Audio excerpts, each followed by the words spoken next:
Hey, it's Mack with PriceActionTradingSystem.com, and it is today Tuesday or Wednesday. I can't even remember. Today's Tuesday. It's May the 20th. This will be our chart lesson for today.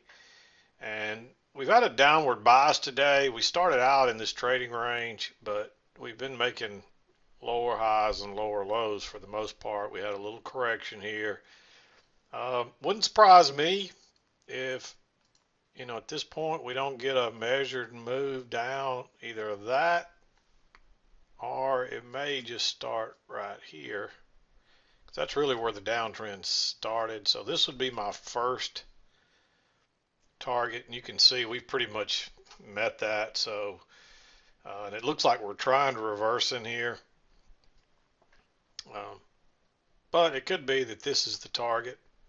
That could be the whole first leg, and they may try to push it on lower and try to get it down to here. So we'll have to see what happens. But or it could just, we could get a new trend started down and get back in this channel and just keep going down.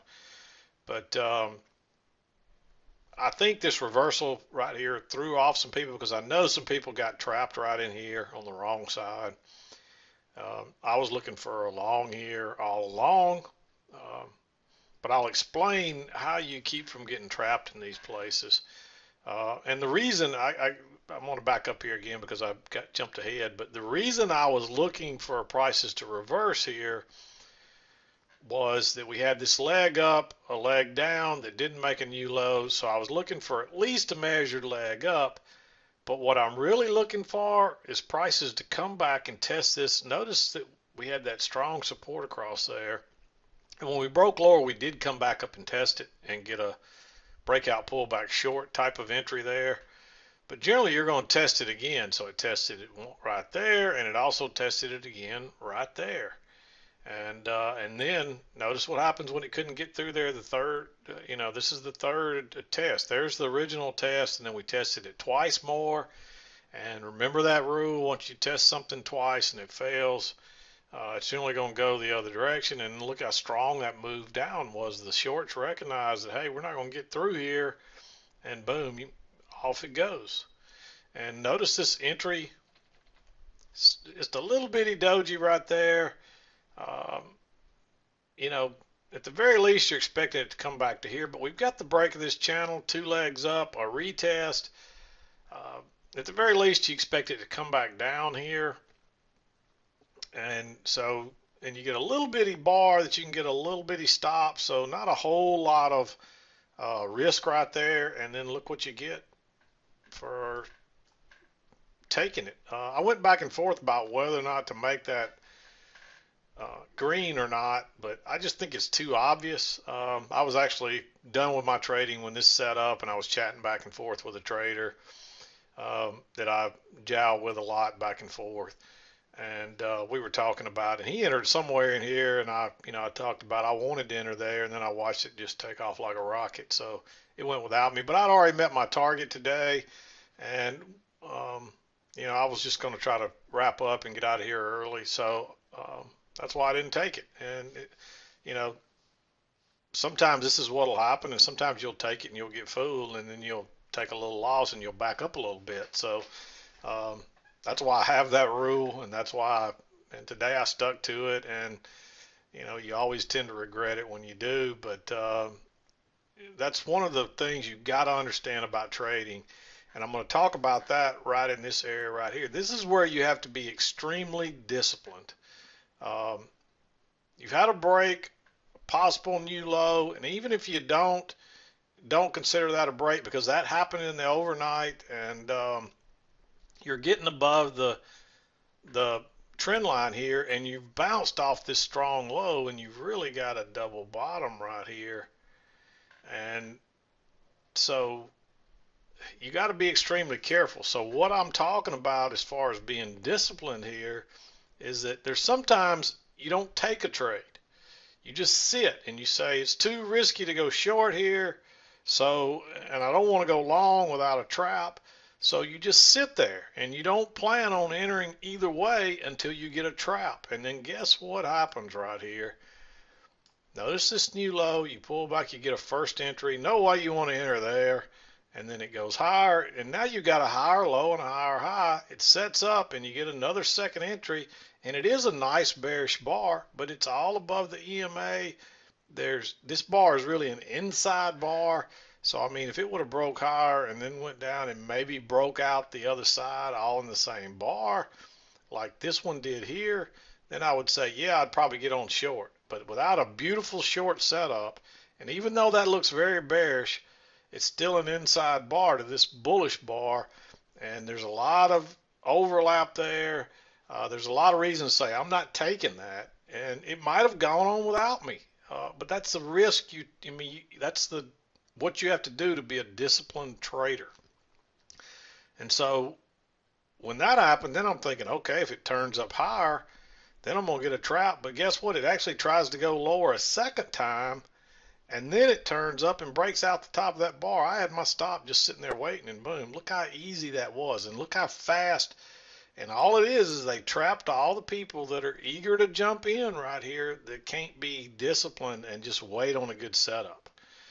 And I had another trader send me his chart, and I think I saved it. I'll put it up here if I did. But he actually had this as a signal bar, and then this bar set up right here, and prices never even broke below it, but he went short anyway, and so he never even got a trigger. I at least got a second entry trigger on something that looks fairly decent, like it might be a long trap. But there's too many reasons not to go short right here, and you just got to sit and be patient and wait on a better setup, or see if you get a trap, and then guess what? You get a double trap to the downside, and then it turns and goes higher. Man, that's a perfect setup. And you got to jump all over that one, because when it's tried to go lower that many times, especially with a nice, what looks like to the untrained eye, a pretty good short setup, but if you look at the bigger picture and you understand what's happening, we've got a range here, and we've moved down into the lower half of the range, and we're working back up to the higher side to test that what was support and see if it's going to hold as resistance, and guess what? It does. So I hope that makes sense. But what you got to do is be disciplined. There's sometimes, just because you see a second entry short, you don't always take it, or just because you see a second entry long, you don't always take it. You have to wait on the right setups. And hope that makes sense. So let's start at the first trade. Notice this was like a trading range at that point. That's what we were looking at. I mean, this is an obvious, prices are swinging back and forth. When I came in, we were coming up here. We had this high. We came down, we made a double bottom with a little one tick failure. Then we had this channel working up, and we got the close outside. It attempted to go to a new high. It makes a double top that's lower than this last high, and turns down. And so I just had my stop there. If it broke out, I was going to enter right there, and that's exactly what happened. And there's enough price action here. You got two legs up. You got a nice bearish leg down, so you're probably going to get a measured move back down. It doesn't go down as fast the second time as it did the first time. But you can see, basically if you start it right there, it's really a perfect measured move. It came up a tick short or so, and then bounced, and then turned right back down again. So nice short there. And then you get a second entry short here. I didn't like this one because it's so close to the bottom of the trading range. It did work, but you got to pass up trades. There's no reason to take that short right there. And 9 times out of 10, it'll break down one tick and then turn up. In this case, it was so tiny that you got in high enough that you actually did get enough movement to get out. But guess what? When it finally breaks lower, it bounces right back just like you expect, and then you get a turn down. And the reason I like this one is because you tried to go up once, you go down, you try to go up twice, you got a failed second entry long there. I think it was better to wait on, if you didn't go short when it broke below this bar on the failed second entry long, then when you had these kind of stack up, when this one broke lower, I would have used a limit order if I was still going to enter. But you can see that trend line. I drew it off the lows here first. Grabbed every line but that line. I don't know why it's so, but you can count on that happening every time. It turns down, but if once it started to stack up, you needed to wait on a little breakout pullback short. So you might have thought about entering there, but I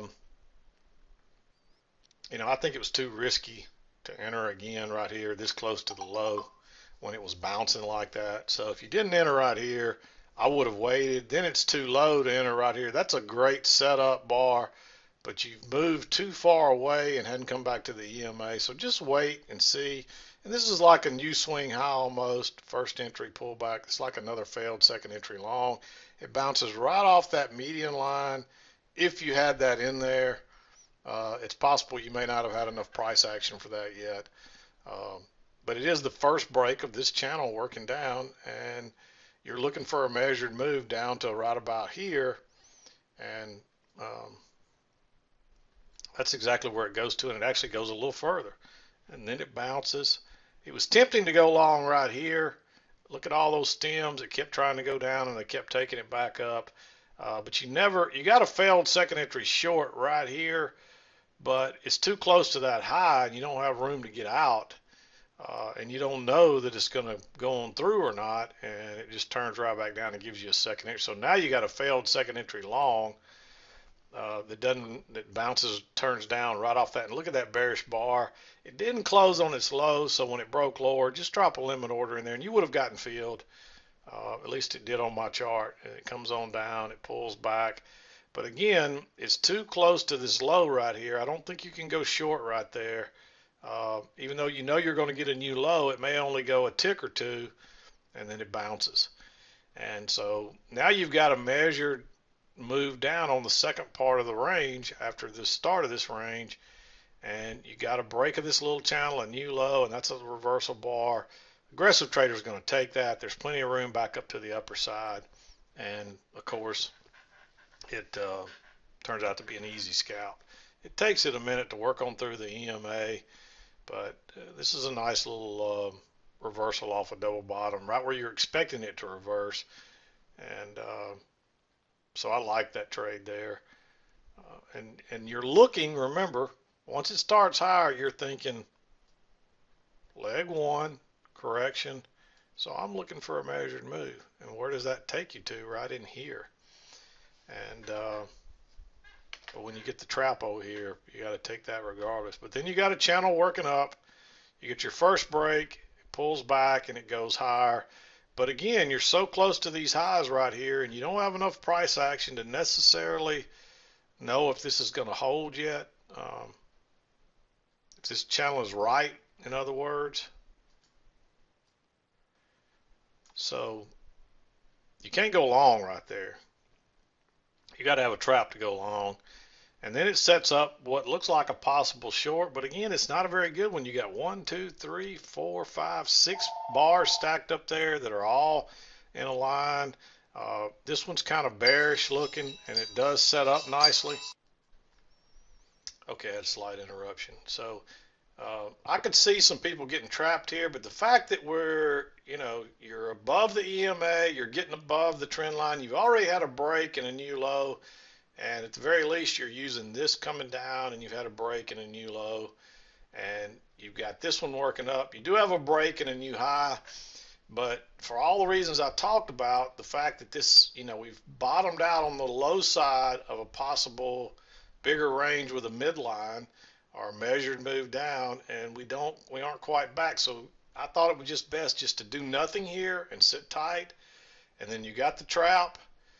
But then it never triggered, and it went lower again, and it bounces right off this lower line, just as I had it drawn, right off those first couple of swings, and it turns up and goes out the other side. So when it started turning up, I just put a buy stop right there to say, hey, see what happens, and guess what? It shoots right through, and it doesn't take long at all to work higher. And I mean, they had a lot of shorts trapped there, and that's obvious. So I hope that's clear that the fact that we were getting outside the channel, the fact that everything was now kind of above the EMA, the fact that we are looking for a measured move, which is further up here, the fact that we may come back and test this area. There's just enough reasons not to go short here. And by just sitting tight and saying I'm not going to risk a short now after we've got a double bottom in place, there's something else here too. Notice that we're below the EMA, and then suddenly we're above the EMA, and you've got a higher high. It's higher than this high. It's higher than this high. This high. That's telling you that something's changed. And then you come back down, and you can't make a lower low. That's a reversal type pattern. So that's another reason not to go short there. So I hope that's clear. And to an untrained eye, this looks like a great two-legged reversal with a trap at the top, and you go short there. But if you're looking at all the other pieces, you understand that, hey, I can't risk a short here. I'm just going to sit tight because I'm thinking we're going to get another leg up here. And that's exactly what happens. And you're actually, this is leg one on this particular move. And then there's leg two. And guess where it takes you to? Right back up to the top of this range. And we actually went further than that because they've trapped people and they're hitting these stops is what's happening. And then all right here at the end, all the people that got short here are thinking, well, I'm on the wrong side and I'm going to get long. And guess what? They get long right here only to see it come back. And then they start getting short again and it bounces again on them. So they're always a day late and a dollar short, and they're trying to use, they're waiting too late to enter. You've got to enter. You've got to be able to recognize where the turns are happening and where to expect them and enter there, not once you already see it going. Once you already see this moving down, it's really too late. There is a little breakout pullback short right there, but I don't know if I would have taken that or not. This was the place to enter. Here you're taking a risk because there's like a triple bottom there. It could break lower and turn back up, but it just keeps on going. And so I hope that's clear as to, why you don't take every second entry, because you have to look at the overall picture and understand what prices are doing. And I'm not looking for an entry right in here because we're at the low of this thing. We're kind of in the middle. We haven't got a measured leg back up. We're not back up to here. We made a higher high, a higher low, and these are higher lows. We're just probably going to make another higher high, and we do that. So hope that's clear. And then we already talked about this trade. You're working down, you get the break, you get a close. A break just means you get a close outside this little channel. You turn down, and guess where you bounce? Right off that trend line. And then it tries it again. It makes that little trap, and it breaks lower first, and it goes out. And when it goes out that high side, just have your stop there. Easy trade to the long side. It actually took a minute to push back up there to that high, and then it turns down. Like I said, I wanted to take that trade, and I didn't. I was already done by now. So, but a great setup all the same. No, you don't know it's going to do this, but you know you're probably going to get a scalp out of it, and you hold a runner or a couple. And I will say this, if you're just trading singles or doubles, if you're just trading doubles, it may not pay off to hold runners. You might be better off just to scalp out. But if you can trade 3 contracts and scalp out a 2 and hold 1 for a runner, it's probably more, the numbers work out better. And the reason I say that, because if you're just trading 2 and you get 60, even at 60% winners, if you're making 1 point on one and the other one's break even, and then you have one loser with 2, then you're losing $200 and only making, or you're losing $100 and only making $50 or whatever. So you need to be able to, the more I've thought about that, the more I put the numbers together, I think unless you're trading at least 3 contracts and only saving 1 for a runner, you're probably better off just to scalp out in full. And I do that a lot on range type days. I may not always keep runners. I may just scalp out in full. But the problem by doing that is you can't really pick and choose and get it right often enough. Like who would have thought this was gonna, if you saw my midday chart, you did see my comment that, hey, there's a very good chance that we could still come down and retest this, for a retest and try to make a new low, although I didn't think that was going to happen. I really thought we were going to get back up in this range. But no, guess what? It did come down. So you have to be prepared. you have to be prepared for everything. My phone's ringing off the hook. I apologize. And one of the things you got to be prepared for here is that, hey, we had a channel working down, and a lot of times if this happens in the overnight, this break, it may not be enough. It could be and it may not be. So you got to be open to the fact that you may get a retest, and guess what? That's exactly what happened. But you had enough clues here to know when to expect a possible reversal. So it's experience. But anyway, I hope that's clear. And I've got a lot of interruptions going on here, so I'm going to call it a day and wrap this thing up. But I hope you had a good trading day, and we'll be back to do it tomorrow. This is Mack with PriceActionTradingSystem.com, and we'll see you next time.